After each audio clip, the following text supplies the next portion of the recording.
जीवित पुत्रिका व्रत। श्री गणेशाय नमः।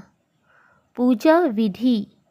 अत अशनादि नित्य कर्म विधायेकाग्र चेतसा शुचोदेशे स्थित्वा अधीत्यादि देश कालो सन्कृत्य स्वकृत्य मनोवाक्य कायिक दुरिच्छय पूर्वक पति पुत्रायु सौभाग्यादि समृद्धि हेतवे जीवित पुत्रिका व्रतोपवासं तत्पूजां च यथाविधि करिष्ये इति संकल्प्य कनकेन रजतेन सूत्रेण वा निर्मितां जीवित पुत्रिकां तत्पार्श्वे कुशनिर्मितजीमूतवाहनं च सुदाशने संस्थाप्य वाहयेत्।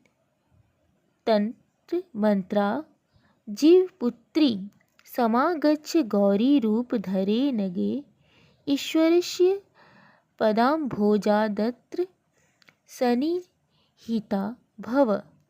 अहेहि नृपशार्दूल राजन जीमूतवाहन कृपया मेत्र सान्निध्यं कल्पयस्व सदा प्रभो।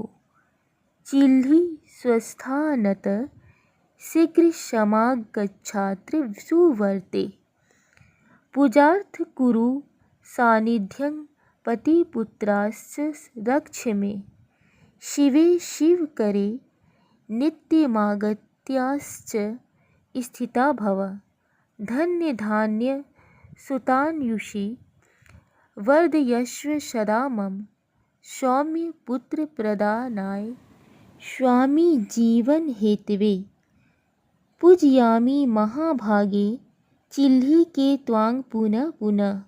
रूप संपत्ति सौभाग्य वरदनाय सदा मम। मद ते मां प्रिया पूजा गृह नेह कृपां कुरु। इत्यावाहनं ततो जीवित पुत्रिका जीमूतवाहनो षोडशोपचारे सम्पूज्य नमस्कुर्यात्। तत्र मंत्रो जीवितपुत्री महाभागे जीवन्तु मम पुत्रका। आयुर्वर्ध्य पुत्राणां पत्युश्च मम सर्वदा। नमस्ते नृपशार्दूल राजन जीमूतवाहन पतिपुत्र जनोत्कर्ष वर्धयस्व जनेश्वर इति नमस्कृत्य बधांजलि कथाश्रवणं कुर्यात् इति पूजा विधि समाप्तः। जीवित पुत्रिका व्रत कथा। एक बार नैमिषारण्य के निवासी ऋषियों ने संसार के कल्याणार्थ सूत जी से पूछा, हे सूत, कराल कली काल में लोगों के बालक किस तरह दीर्घायु होंगे, सो कहिए।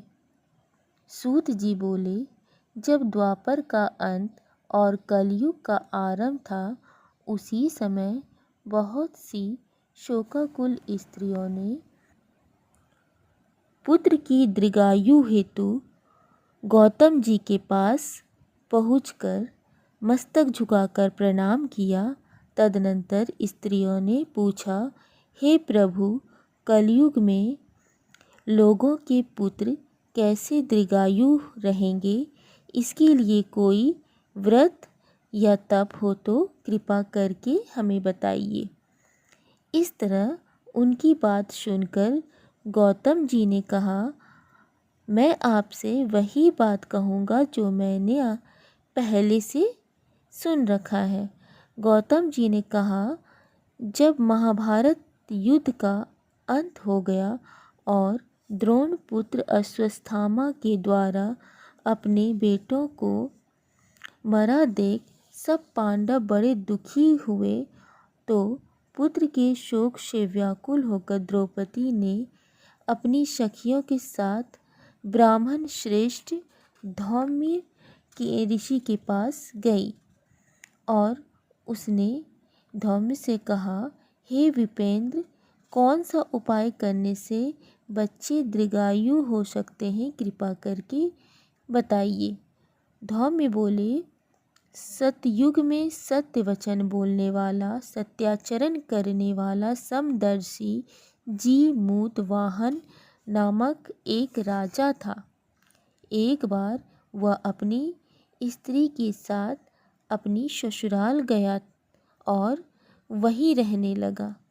एक दिन आधी रात के समय पुत्र के शोक से व्याकुल कोई स्त्री रोने लगी, क्योंकि वह अपने बेटे के दर्शन से निराश हो चुकी थी। वह रोती हुई कहती, हाय, मुझ बूढ़ी माता के सामने मेरा बेटा मरा जा रहा है।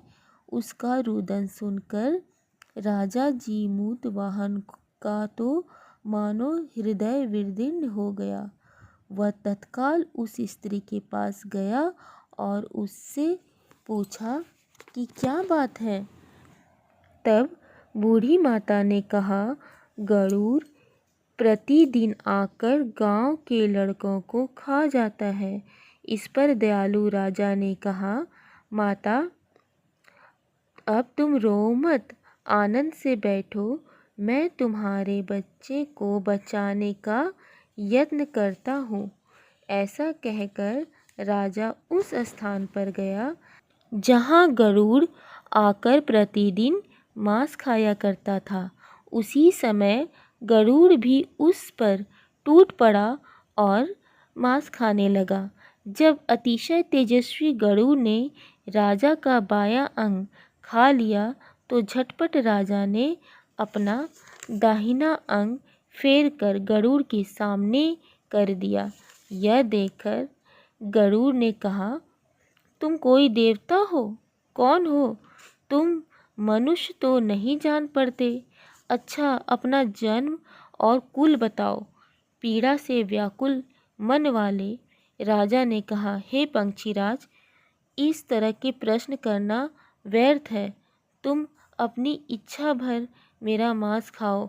यह सुनकर गरुड़ रुक गए और बड़े आदर से राजा के जन्म और कुल की बात पूछने लगे। राजा ने कहा, मेरी माता का नाम है शैव्या और मेरे पिता का नाम शालीवाहन है। सूर्यवंश में मेरा जन्म हुआ है और जीमूत वाहन मेरा नाम है।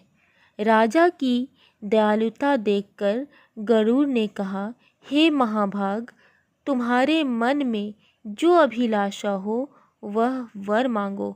राजा ने कहा, हे पंक्षीराज, यदि आप मुझे वर दे रहे हैं तो वर दीजिए कि आपने अब तक जिन प्राणियों को खाया है वे सब जीवित हो जाए।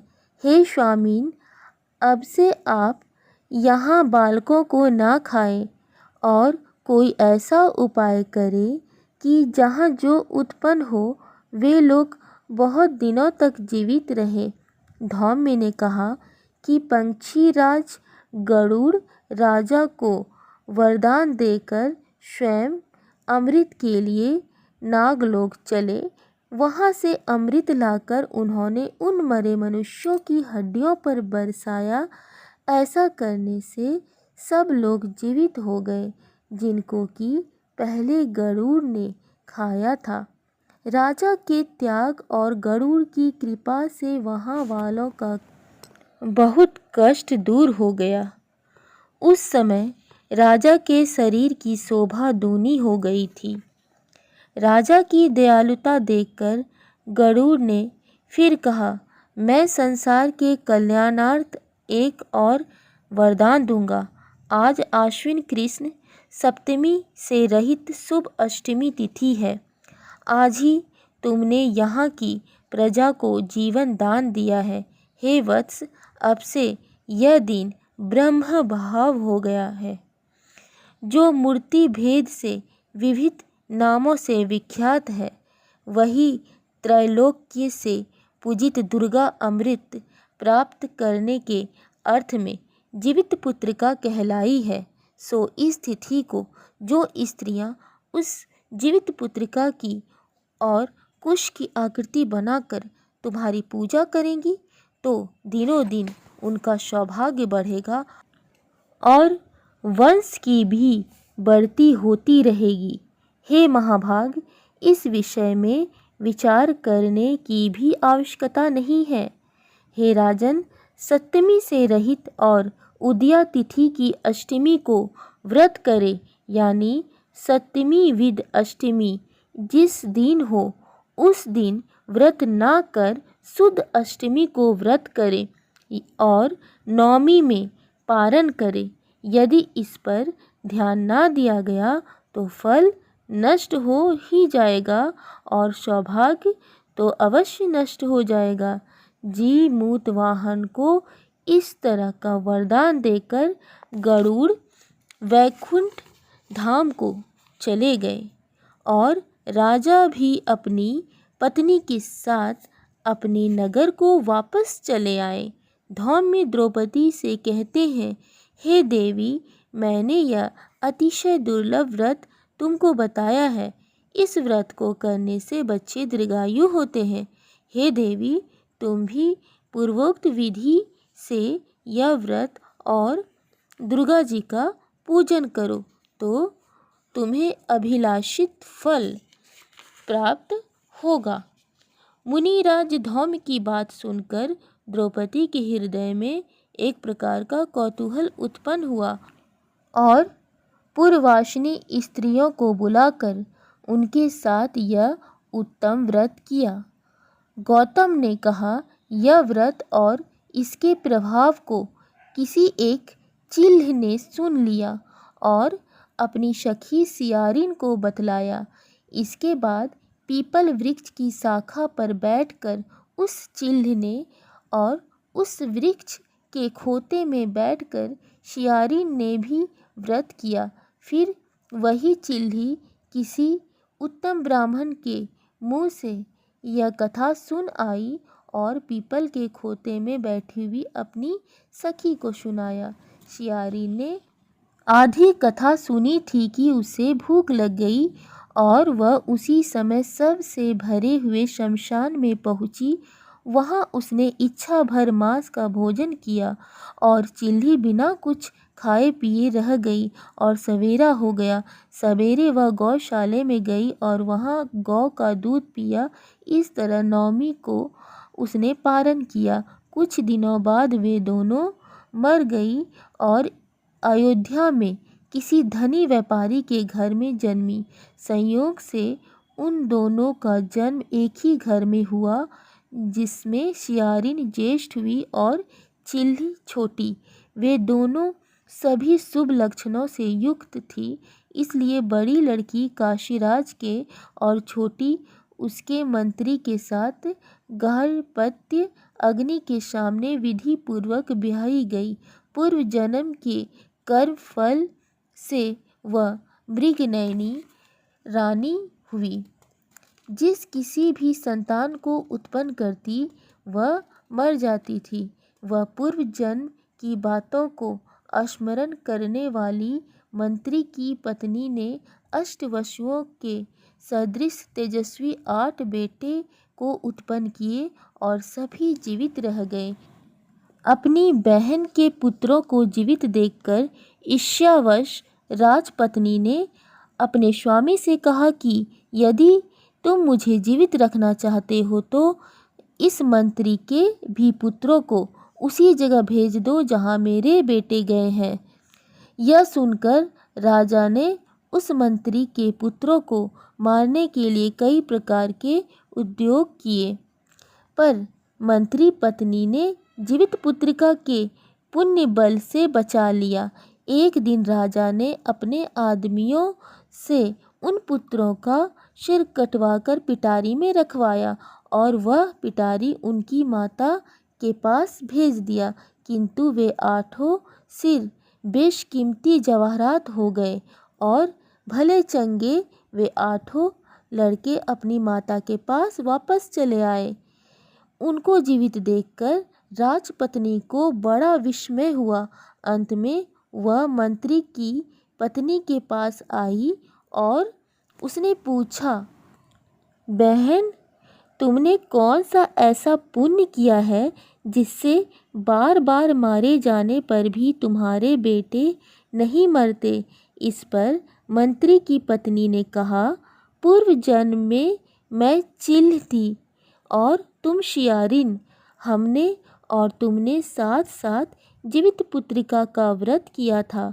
तुमने व्रत के नियमों का भली भांति पालन नहीं किया था और मैंने किया था। इसी दोष से हे बहन, तुम्हारे बेटे नहीं जीते हैं।